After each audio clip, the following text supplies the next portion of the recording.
जय श्री राधे। श्रीमद् भागवत महापुराण के महात्म्य के पंचम अध्याय के आज हम 57, 58, 59 एवं 60वें श्लोक पर चर्चा कर रहे हैं। पूर्व श्लोकों में हमने श्रवण किया कि किस प्रकार महान कुकर्मी धुंधकारी जो प्रेत योनि में था उसे भागवत कथा श्रवण करने से मुक्ति मिल गई, और केवल मुक्ति ही नहीं मिली अपितु भगवान के समान रूप वाली सादृश मुक्ति मिली, सारूप्य मुक्ति मिली। और सारूप्य मुक्ति का भागी बनकर वह प्रेत जहाँ कथा का समापन हो रहा था वहीं प्रकट हुआ, अपने भाई गोकर्ण को नमन किया और उस सभा में श्रीमद् भागवत महापुराण की महिमा का गान करने लगा। महिमा की गान करने के उपरांत वह भगवान विष्णु के सारूप्य मुक्ति को प्राप्त प्रेत धुंधकारी समस्त जनमानस को संबोधित करते हुए कहने लगा, किम मोहतो रक्षितेन सुपुष्टेन बलीयसा अध्रुवेण शरीरेण सुख शास्त्र कथां बिना। किम मोहतो रक्षितेन। अरे भाइयों, मोह के कारण इस शरीर की क्यों रक्षितेन, क्यों रक्षा करते हो? सुपुष्टेन बली यसा, सुपुष्ट करते हो, बलवान बनाते हो क्यों? जबकि यह तो अध्रुवेण, अध्रुव है, नश्वर है, एक दिन जलने वाला है, राख बनने वाला है। तो इस शरीर का क्या करोगे? कब? यदि सुख शास्त्र कथाम बिना, इस शरीर से भगवान की कथा नहीं सुनी तो इसे मोटा पतला दुबला बलवान सुपुष्ट बनाने से क्या फायदा? कोई फायदा नहीं है। और इस शरीर की तो गति ही क्या है, इसमें है ही क्या जो आप इससे इतना मोह करते हैं? एक बार विचार करके तो देखो। अस्ति स्तंभं स्नायुबद्धं मांस शोणितलेपितं चर्माबनद्धं दुर्गंधं पात्रं मूत्रपुरीशयो। एक बार भाइयों विचारो तो, इस शरीर में क्या है? हड्डियों का ढांचा, अस्थि स्तंभम, हड्डी के स्तंभ, स्नायुबद्धम, और उन हड्डियों के ढांचों को पर नसों से बांध दिए गए हैं और उन नसों को चर्माबनद्धम, चमड़े से थोप दिया गया है। चर्माबनद्धम, मांस शोणित लेपनम, मांस से लेपन कर दिया गया है और वह मांस दिखने में खराब ना लगे, बुरा ना लगे, इसलिए ऊपर से चमड़ी का लेपन कर दिया गया है। इतना होने के बाद भी ये शरीर कोई फायदा नहीं देता। पात्रम मूत्र पुरीशयो, यह तो लघु शंका और विष्ठा, मूत्र और पुरीश अर्थात विष्ठा का घर है, पात्र है। कितना ही अच्छा भोजन कर लो, यह शरीर उसको विष्ठा में परिवर्तित कर देता है। कितना ही स्वच्छ जल पी लो, गंगा जल ही क्यों ना पी लो, लेकिन इस शरीर की गति देखो। प्रसाद को भी, गंगा जल को भी यह विष्ठा और मूत्र में परिवर्तित कर देता है। कितना अधम है। तो ऐसे शरीर को बलवान बनाने से क्या फायदा। अच्छा, यह हमेशा रहे तो भी बात है, लेकिन यह तो हमेशा भी नहीं रहेगा। जरा शोक विपाकार्तम रोग मंदिर मातुरम दुष्पूरम दुर्धरम दुष्टम सदोषम क्षणभंगुरम। जैसे ही इस शरीर को कुछ समय बीतेगा तो जरा बुढ़ापे से ग्रसित हो जाएगा, और बुढ़ापा आएगा तो शोक करेगा कि हाय मेरा जीवन कैसे निकल गया।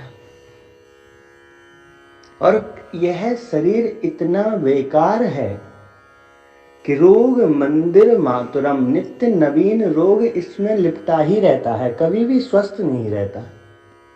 कोई ना कोई कमी, रोग, दुख, दर्द इसको होता ही रहता है। और इतनी ही कमी नहीं है, अपितु दुष्पूरम, सांझ को विदा कर दीनी भोर में आन खड़ी, कहे कबीर सुनो भई साधु मौत से भूख बड़ी। शाम को जबरदस्त भोजन कर लिया, स्वादिष्ट भोजन किया, भूख से अधिक भोजन कर लिया, ऐसा लगता है भोजन करने के बाद तो मानो कि अब कभी खाना ही नहीं। लेकिन सांझ को तो विदा कर दीनी, सांझ को तो भूख मिटा दी, और भोर हुआ न खड़ी, प्रातः फिर वही खा ली कि अब तो कुछ हो जाए, थोड़ा सा बिस्किट मिल जाए, थोड़ा सा ये मिल जाए। कबीर जी कहते हैं कि भैया ये बात ध्यान रखो, मौत से भूख बड़ी। भूख कभी भी नहीं मिटती, मौत तो एक बार आती है, बात खत्म। लेकिन भूख तो नित्य प्रति दिन में 2 बार आके खड़ी हो जाती कि अब कुछ चाहिए। श्रीमद् भागवत महापुराण में कहते हैं दुष्पूरम, इसकी कभी पूर्ति ही नहीं हो पाती। और दुर्धर्म, इसको सदैव रख भी नहीं सकते। दुष्टम सदोषम क्षणभंगुरम, यह निर्दोष नहीं है शरीर, कोई ना कोई दोष, असौच, अदाया आदि इसमें रहते हैं। और सदैव के लिए भी नहीं है कि भाई अब तो कभी शरीर बदलना भी नहीं है, क्योंकि जिस दिन काल रूपी मृत्यु सामने आकर खड़ी हो जाएगी, उस दिन ये किराए का घर छोड़ना ही पड़ेगा। क्षणभंगुर, श्री गोस्वामी तुलसीदास जी महाराज तो इसमें कहते हैं कि क्षणभंगुर जीवन की कलिका, कल प्रात को जान खिले न खिले, मलयाचल की शीतल मंद सुगंध समीर चले न चले, कलिकाल कुठार लिए फिरता तन नम्र है चोट झिले न झिले, भजले हरि नाम हरि रसना, फिर अंत समय में हिले न हिले। ये क्षण भंगुर है, कब जाने मृत्यु सामने आकर खड़ी होकर कहने लगे कि चलो समय हो गया, तो फिर एक क्षण का भी समय देगी नहीं मृत्यु। और मृत्यु होने के बाद इस शरीर की जिससे इतना मोह है, साबुन लगाकर, तेल लगाकर और नाना प्रकार के उबटन लगाकर जो सजाते हो इसको, इसकी गति क्या होनी है मरने के बाद। क्रमी विड भस्म संज्ञातम शरीर मिति वर्णितम, अस्थिरेण स्थिरम कर्म कुतोयम साधयेन ही। जब मर जाओगे तो यदि आपको गाड़ दिया गया तो क्रमीविड, कीड़ों की विष्ठा बन जाओगे। भस्म संज्ञातम, अगर जला दिया गया तो राख बन जाओगे। शरीर की यही गति है। शरीरम इति वर्णितम। और अस्थिरेण, अस्थिर नहीं है, लेकिन फिर भी यह मानव मोह के कारण स्थिरम कर्म, इसको स्थिर सोचता है। अयम कुतः साधयेन अस्थिरम, अस्थिर है, लेकिन फिर भी मानव इसको स्थिर करने की सोचता है। न अयम साधयेत स्थिरम कर्म, अर्थात इस क्षणभंगुर शरीर से जो स्थिर कर्म है, सदैव साथ रहने वाला है, जो मृत्यु को, सीमा को लांघ कर भी साथ में रहता है, ऐसा भगवान का भजन ना कुतो अयम साधयेत, इस शरीर से साधन नहीं करते हैं। बड़ी विचारणीय बात है। यह उपदेश जो कर रहा है वह वो व्यक्ति है जिसने भोगा है। यह कहीं लिखी और पढ़ी हुई बात नहीं कर रहा है, अपने अनुभव की कर रहा है। श्री सूरदास जी महाराज से किसी ने कहा कि महाराज, हम जब कथा करते हैं तो लोग ध्यान से सुनते हैं लेकिन रस नहीं आता। आप तो कभी पढ़े नहीं हैं, लेकिन फिर भी जब आप कथा करते हैं तो लोग इतना मन लगाकर और रस में डूबकर कैसे सुनते हैं, बात क्या है? सूरदास जी ने बहुत सुंदर बात कही। सूरदास जी कहते हैं, भैया तुम बताओ कागज की लेखी और मैं सुनाऊं आँखन की देखी। आप तो वह बताते हो लोगों को जो तुमने कागज में से पढ़ा है, लेकिन मैंने तो भगवान की लीलाओं को अनुभव किया है, तो वह अनुभव बताता हूँ।